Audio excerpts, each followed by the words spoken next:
Benoît, vous nous l'avez dit en introduction, aujourd'hui votre chronique porte sur la désinformation. Le phénomène n'est pas nouveau, mais c'est vrai qu'il est amplifié par l'essor du numérique et de l'intelligence artificielle, notamment ces dernières années. C'est quoi, Benoît, une ingérence numérique étrangère ?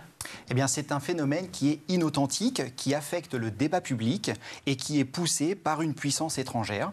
Et l'objectif est d'avoir un contenu qui est manifestement inexact, qui est poussé notamment via les réseaux sociaux. Et ça implique une atteinte potentielle aux intérêts fondamentaux de la nation. Alors, pour débuter, on va s'arrêter sur les Jeux Olympiques et Paralympiques qui arrivent là, dans les prochains jours en 2024 à Paris. Quel est le point sur la situation ? Eh bien, et c'est un point d'attention énorme parce qu'il y a plusieurs chercheurs, des rapports, dont Microsoft, Sequoia, EZ, qui pointent deux objectifs. Le premier, c'est décrédibiliser les Jeux Olympiques et Paralympiques. Et le deuxième, c'est instaurer un climat qui serait de défiance face aux violences potentielles qui peuvent parvenir durant les Jeux Olympiques.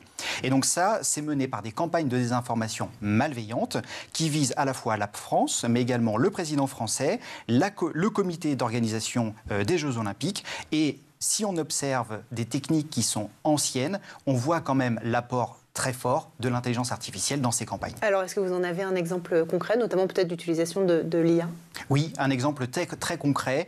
C'est une fausse vidéo qui a été créée sous forme d'une série Netflix, soi-disant, qui impersonne Tom Cruise, qui mettrait en défaut les organisateurs des Jeux Olympiques. D'accord. Donc ça s'est passé depuis 2023. On a une série de 4 vidéos et dans ces 4 vidéos, eh bien, les organisateurs sont taxés de manipulation et également d'être corrompus très largement et de faire en sorte que les Jeux Olympiques soient complètement raté, et en particulier pour la France. Ah oui, d'accord. Alors comment elle est réalisée, cette fausse série ? Est-ce que c'est facile de changer son visage et de cloner sa voix sur une vidéo ?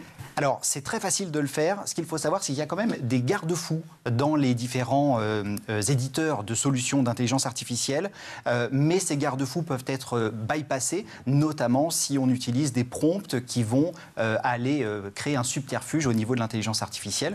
Et on a eu notamment chez nous un chercheur qui s'appelle Jake Moore et qui a réussi à usurper l'identité d'un de ses amis. Alors, il avait son accord, bien entendu. D'accord. Et il a usurpé l'identité de cet ami auprès de sa société. Et il a réussi à faire en sorte qu'il y ait un virement qui lui soit envoyé plutôt qu'à la société légitime qui faisait le ménage. Alors, j'imagine que dans ces cas-là, c'est difficile aussi de reconnaître le caractère malveillant d'une vidéo comme ça ? Oui, c'est de plus en plus difficile.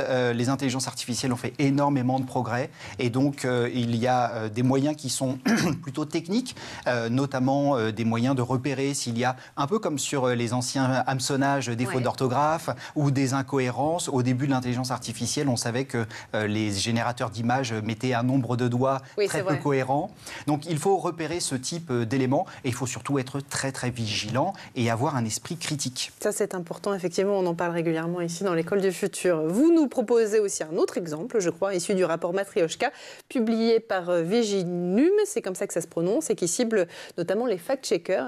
Avant de rentrer dans le détail, justement, qu'est-ce que c'est que Viginum ? Alors Viginum, c'est une instance qui a été créée par l'État sous la direction du Premier ministre, et c'est une agence qui a été créée le 13 juillet 2021 en réponse notamment aux attaques et aux ingérences russes dans les élections américaines et les élections françaises, mais également suite à la mort de Samuel Paty. Alors, est-ce que vous pouvez nous rappeler la définition de l'OSINT aussi ? L'OSINT, effectivement, parce que le Viginum se base énormément sur l'OSINT, et l'OSINT, c'est la recherche en source ouverte d'informations, ce qui fait qu'on n'a pas besoin d'attaquer. Pour récupérer ces informations, on va se baser sur les réseaux sociaux, sur des fuites de données, on va se baser sur différentes informations qui sont disponibles facilement. Ouais, comme quoi, il faut quand même faire attention aux traces et aux informations qu'on laisse en ligne. Quels sont les éléments importants aussi de la campagne Matrioshka que vous souhaitez nous présenter aujourd'hui ? Eh bien, c'est une campagne qui est similaire à celle que Viginum avait déjà repérée il y a 1 an et qui va faire semblant de porter des messages et de montrer des articles qui viennent notamment de BFM, du Parisien ou de RFI. Et l'Ukraine est particulièrement visée par ces fausses informations qui visent à la fois à décrédibiliser la guerre en Ukraine, mais également le soutien qui serait amené par les pays occidentaux.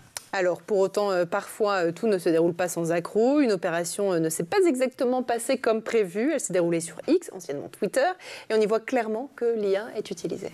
Oui, et c'est d'ailleurs un compte qui a été fort heureusement suspendu.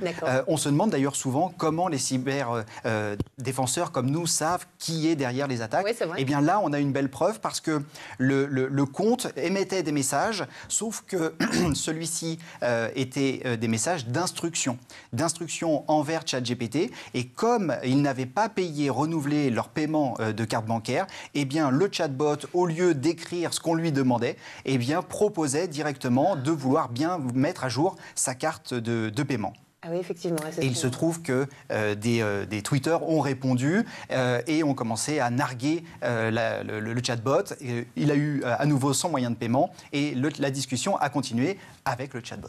Mon Dieu. Bon, vous avez également repéré, Benoît, un autre usage de l'intelligence artificielle, un chatbot pour être exact, qui est dirigé vers les arnaqueurs, c'est ça? Effectivement, c'est un chatbot qui a été monté par une société de cybersécurité et ils ont créé des adresses e-mail pour recevoir des hameçonnages et du spam. Et le chatbot était censé réagir à ces messages et se faire passer pour une personne qui était prête à être une victime. Donc ils ont échangé comme cela, récupéré un certain nombre d'informations, notamment des informations bancaires sur lesquelles les cybercriminels souhaitaient que l'on paye des montants. Et grâce à ça, ils l'ont transmis aux autorités qui ont pu faire saisir ces différents moyens de paiement. Alors, est-ce que vous avez quelques recommandations pour celles et ceux qui nous regardent et nous écoutent? Oui, et le plus important, on l'a dit en début de chronique, c'est de s'informer, de fact-checker et d'être critique. Ça, c'est très, très important.